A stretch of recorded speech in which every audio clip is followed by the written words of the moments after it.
नमस्कार, जन टीवी के उत्तराखंड के इस खास बुलेटिन में एक बार फिर से आप सभी का बहुत स्वागत है। मैं हूं आपके साथ प्रियंका तिवारी। बुलेटिन की शुरुआत करेंगे हेडलाइंस के साथ। महिला और युवक मंगल दलों से मुख्य सेवक संवाद, मुख्यमंत्री धामी रहे मौजूद। देहरादून में आयोजित हुआ कार्यक्रम।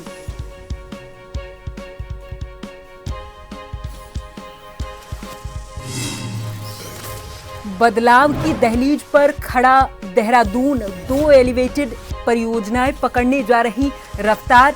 ट्रैफिक की परेशानी से मिलेगी मुक्ति। तरक्की की राह में बड़ी संख्या में मकानों की हो सकती है कुर्बानी। उत्तराखंड के रामनगर में हुआ सड़क हादसा। अज्ञात वाहन ने युवक को मारी टक्कर। अस्पताल ले जाते समय तोड़ा दम। पुलिस ने कराया शव का पोस्टमार्टम।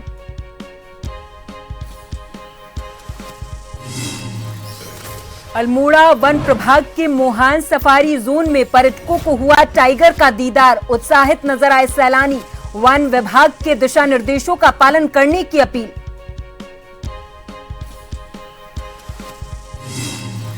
और मानसून से पहले निगम ने तैयारियां की तेज। हल्द्वानी में रसकिया नाले की सफाई को लेकर प्रशासन सतर्क। नगर आयुक्त और एसडीएम ने किया निरीक्षण।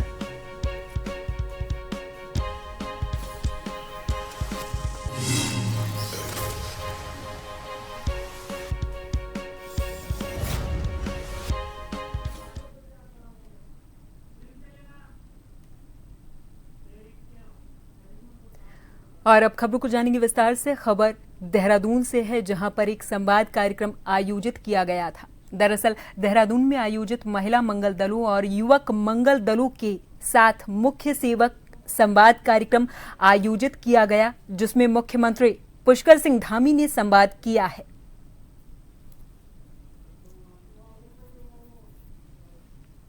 जो धनराशि थी उसका ठीक प्रकार से अभी तक सभी जगह जहां जहां भी आवश्यकता अनुसार लोगों ने ऋण लेने की प्रक्रिया को अपनाया।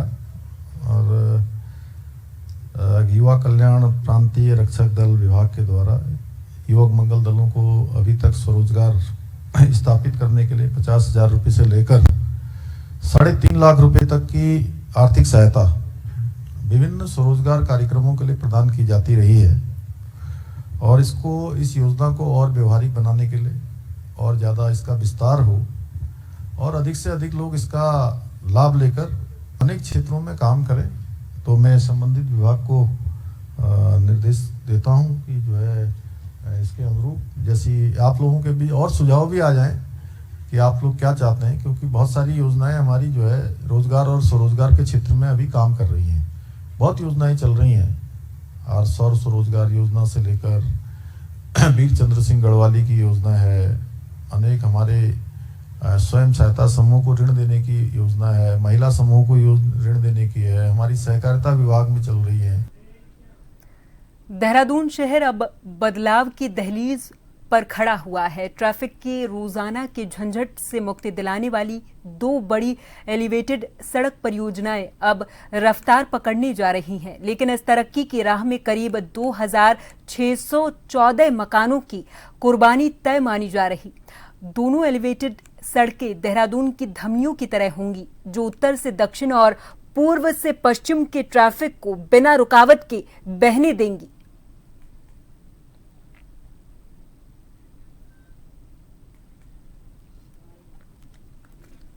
ये रोड बेसिकली देहरादून शहर में जो ट्रैफिक के इश्यूज हैं उसी के लिए ये प्लान किया गया, क्योंकि काफ़ी बड़ा प्रोजेक्ट है। तो देहरादून शहर की ट्रैफिक जाम की समस्या को ही दूर करने के लिए ये रोड प्लान किए गए हैं। और मुझे उम्मीद है कि इसके बनने से शहर के अंदर के जो लोग जो एक कोने से दूसरे कोने जाना चाहते हैं उनको बहुत सहूलियत मिलेगी। भारतीय जनता पार्टी 23 मई तक देश भर में तिरंगा यात्रा निकालेगी। बीते दिन राजधानी देहरादून में भी तिरंगा शौर्य यात्रा निकाली गई है, जिसमें खुद मुख्यमंत्री धामी शामिल हुए थे और एक बड़ा संदेश देते हुए नजर भी आए थे। हालांकि इस यात्रा को लेकर कांग्रेस के वरिष्ठ नेता और पूर्व मुख्यमंत्री हरीश रावत का कहना है कि भाजपा कांग्रेस का अनुसरण कर रही। हरदा ने कहा कि भाजपा पहली बार भाजपा कांग्रेस का अनुसरण करके अच्छा काम कर रही है।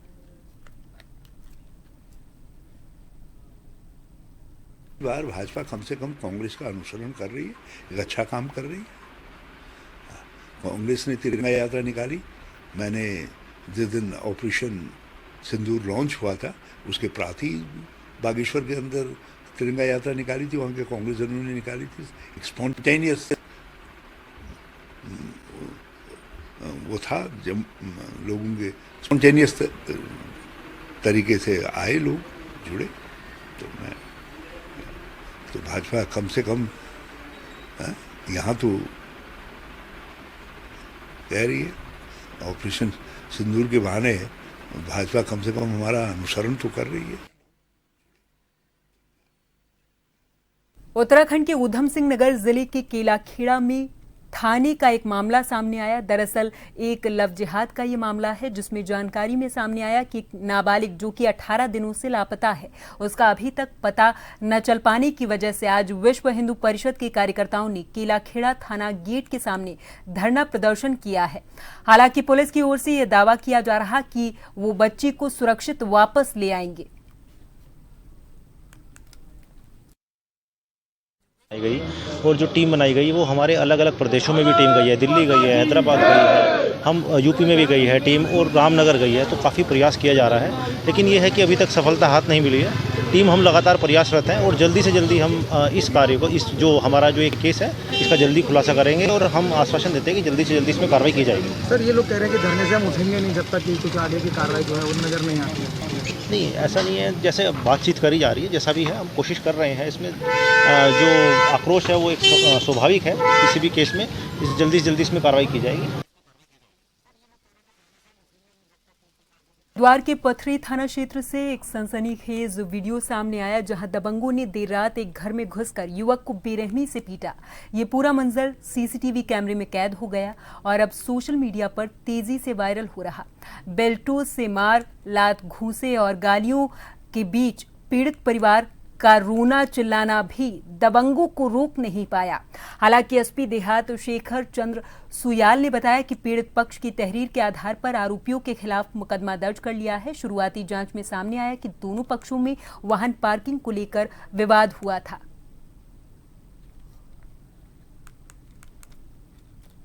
रात का घटनाक्रम है, तो पुलिस के संज्ञान में जैसे ही बात आई, पुलिस ने प्रिवेंटिव के तौर पर उस व्यक्ति को जो हमला कर रहा है उसको अरेस्ट किया है और आज उसमें तहरीर आ गई, मुकदमा दर्ज हो गया है। जो फैक्ट आएंगे, जो तथ्य होंगे, उसके हिसाब से सख्त लीगल कार्रवाई की जाएगी। प्रथम दृष्टया क्या है? नहीं, प्रथम दृष्टया बताते कुछ पार्किंग को लेके कुछ इश्यू था, जो मुझे एसओ पथरी ने बताया है। झगड़ा हुआ है, हमला किया गया है, वो मैटर कहीं से भी स्टार्ट हुआ हो, बाकी इन्वेस्टिगेशन का पार्ट है, सख्त से सख्त कार्रवाई की जाएगी। वही ना, वो इन्वेस्टिगेशन का पार्ट है। जितने लोग उस एक्ट में इन्वॉल्व हैं, जिसकी जो भूमिका होगी उसके हिसाब से उसके खिलाफ कार्रवाई की। रामनगर में बुधवार को कांग्रेस के पूर्व विधायक रणजीत सिंह रावत ने आयोजित प्रेस कॉन्फ्रेंस में पूर्व ब्लॉक प्रमुख संजय नेगी का नाम न लेते हुए जो बयान दिया था कि जो लोग आज व्यापारी के हित की बात करते हुए उनका समर्थन कर रहे, उन लोगों का आपराधिक इतिहास आम जनता को जानना बेहद जरूरी है। उन्होंने पूर्व ब्लॉक प्रमुख संजय नेगी पर इशारा करते हुए कहा कि आज वो लोग व्यापारी का समर्थन कर रहे, जिन लोगों ने व्यापारियों का उत्पीड़न करके उनसे वसूली करने के साथ ही शहर में शराब, जुआ और सट्टे के अड्डे अवैध रूप से संचालित किए हैं।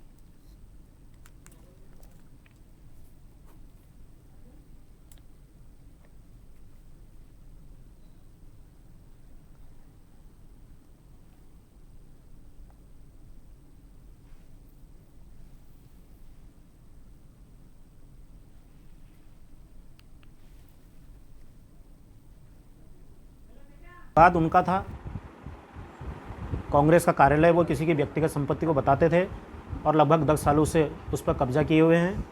और जब उस व्यक्ति ने अपनी गोदाम को, भवन को वापस मांगा तो उसको धमकाया गया, उससे पैसों की मांग की गई और पहले इनका समझौता हो भी गया था। लगभग इन्होंने जितनी उस प्रॉपर्टी की कीमत नहीं है उससे ज़्यादा इन्होंने उससे रुपया मांगा, तो इस कारण वो समझौता इनका रद्द हो गया। जब सर से पानी बहुत ऊपर हो गया तो उन्होंने अपने सहयोगी साथियों के साथ, लोकल के लोगों के साथ जाके उस प्रॉपर्टी पर कब्जा कर लिया था। ये प्रकरण सारा हो गया, हम इसमें कहीं भी नहीं थे। मैं तो शहर से बाहर भी था जिस दिन पहले दिन ये हो रहा था। मैं देर रात यहाँ पर पहुँचा तो कल पूर्व विधायक के द्वारा यहाँ पर एक प्रेस कॉन्फ्रेंस की गई और मेरी ये समझ में नहीं आया उनकी बौखलाहट मेरे ऊपर क्यों थी, वो मेरे से क्यों बौखलाए हुए थे। वो मेरे लिए उन्होंने कहा गया कि रामनगर के अंदर रंगदारी करते हैं, उगाही करते हैं, गुंडागर्दी करते हैं।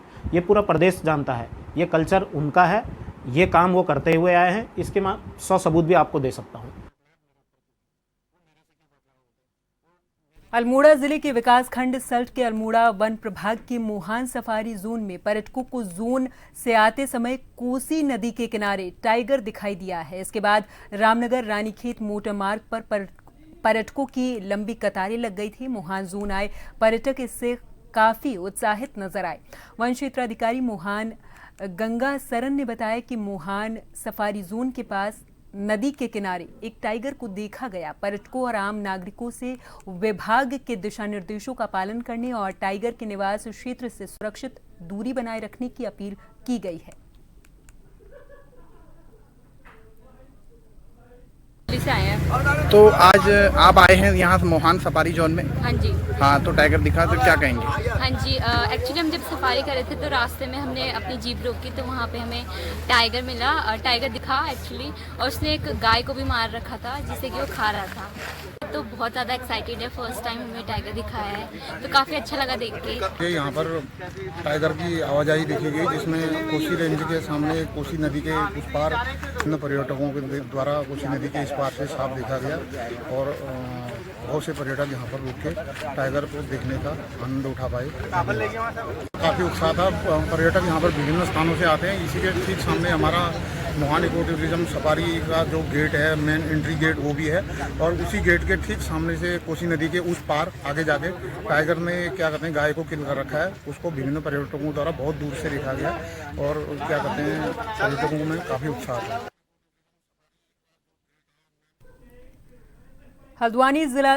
हल्द्वानी उप जिलाधिकारी रेखा कोहली ने संबंधित अधिकारियों के साथ लालकुआं क्षेत्र का स्थलीय निरीक्षण किया है, जिससे जलभराव से प्रभावित क्षेत्रों की वास्तविक स्थिति का मूल्यांकन करके संभावित उपायों पर संबंधित विभागों से समन्वय स्थापित किया जा सके। इस दौरान उप जिलाधिकारी न्यायिक रेखा कोहली ने संबंधित प्रशासनिक टीम के साथ विभिन्न कॉलोनियों का स्थलीय निरीक्षण करते हुए नालों और जलभराव की स्थिति से प्रभावित स्थानों का निरीक्षण किया है। इस दौरान कोहली ने जलभराव की गंभीर समस्या को ध्यान में रखते हुए जल निकासी व्यवस्था को तत्काल दुरुस्त करने के निर्देश भी दिए हैं।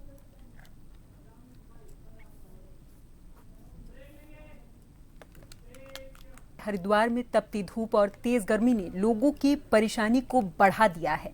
तापमान लगातार 37 डिग्री सेल्सियस से ऊपर बना हुआ है, जिससे लू और डिहाइड्रेशन का खतरा तेजी से बढ़ रहा। लोग थकान, सिरदर्द, चक्कर और कमजोरी जैसी समस्याओं से जूझ रहे।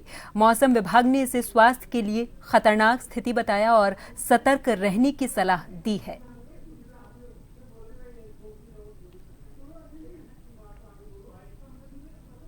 का इंटेक, ये पानी की मात्रा, जूस की मात्रा आप मैक्सिमम इसको आपको लेना चाहिए। और यदि ज्यादा धूप हो तो यदि कोई बहुत विशेष आवश्यकता नहीं हो तो आप कोशिश करिए छायादार स्थानों पर रुके रहें।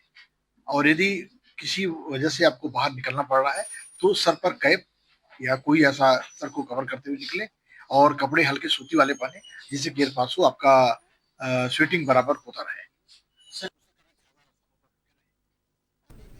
देहरादून के मुख्य जिला अस्पताल दून अस्पताल में आंखों के मरीजों की संख्या में लगातार इजाफा देखने को मिल रहा।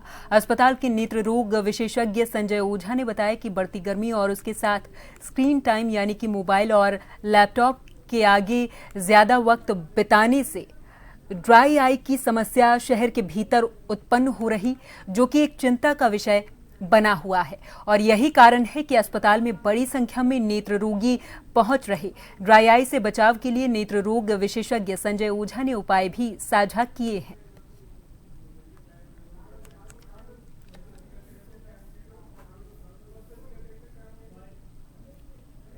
जैसे कि हम लोग पहले भी करते थे कि तेज धूप में धूप का चश्मा लगा के निकलें, और ज़्यादा देर अगर धूप में खड़े होने का काम है तो कोशिश करनी है कि आसपास में कोई छायादार जगह हो तो वहाँ पे खड़े हो जाना चाहिए।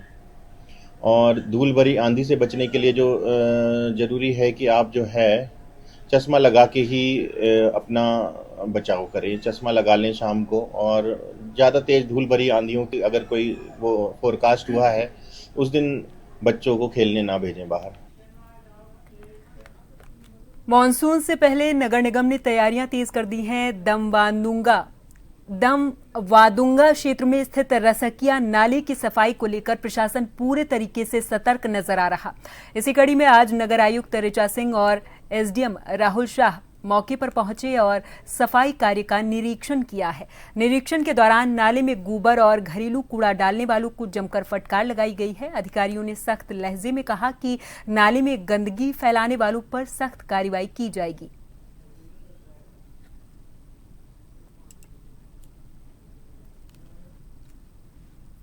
जो हमारी सफाई का कार्य किया जाना है उसकी तैयारी के संबंध में निरीक्षण किया गया।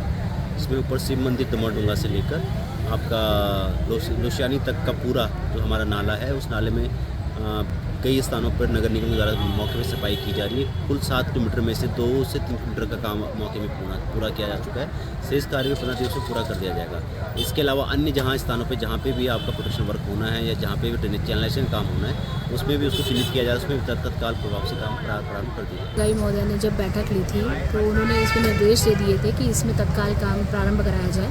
तो जो हमें रक्सिया नाले की सफाई की जिम्मेदारी नगर निगम को मिली है, जो 7 किलोमीटर का पैच है उसमें से 2 किलोमीटर का काम हम लोग का लगभग अभी पूरा हो रहा है। 4 जैसे भी हमारी अलग अलग स्थानों से इसमें लगी हुई हैं और इस 30 तारीख तक हमारा कार्य पूरा करने का लक्ष्य है। और कोशिश ये की जा रही है कि जो जितना भी इसमें कूड़ा कचरा लोगों ने डाला है उन्हें भी इसके बारे में जागरूक किया जाए कि वो इस तरीके से इस नाले में अपना कूड़ा ना डालें। गोबर डालने वालों को भी आज कड़ी चेतावनी दी गई है और कुछ का नोटिस भी जारी किया जा रहा है, चालानी कार्रवाई भी की जा रही है। और चलते चलते एक बार फिर नजर हेडलाइंस पर। महिला और युवक मंगल दलों से मुख्य सेवक संवाद, मुख्यमंत्री धामी रहे मौजूद। देहरादून में आयोजित हुआ था कार्यक्रम।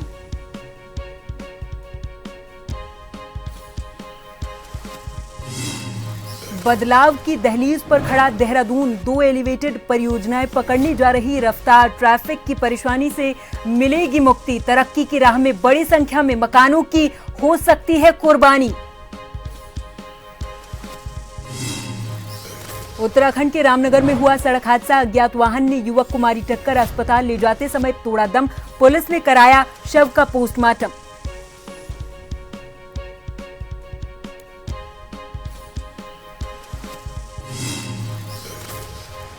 अल्मोड़ा वन प्रभाग के मोहान सफारी जोन में पर्यटकों को हुआ टाइगर का दीदार। उत्साहित नजर आए सैलानी।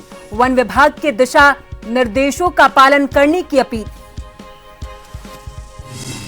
और मानसून से पहले निगम ने तैयारियां की तेज। हल्द्वानी में रसकिया नाले की सफाई को लेकर प्रशासन सतर्क। नगर आयुक्त और एसडीएम ने किया निरीक्षण।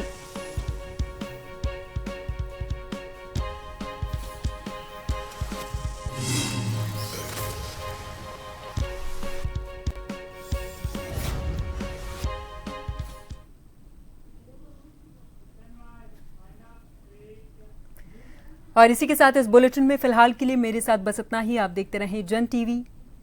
नमस्कार।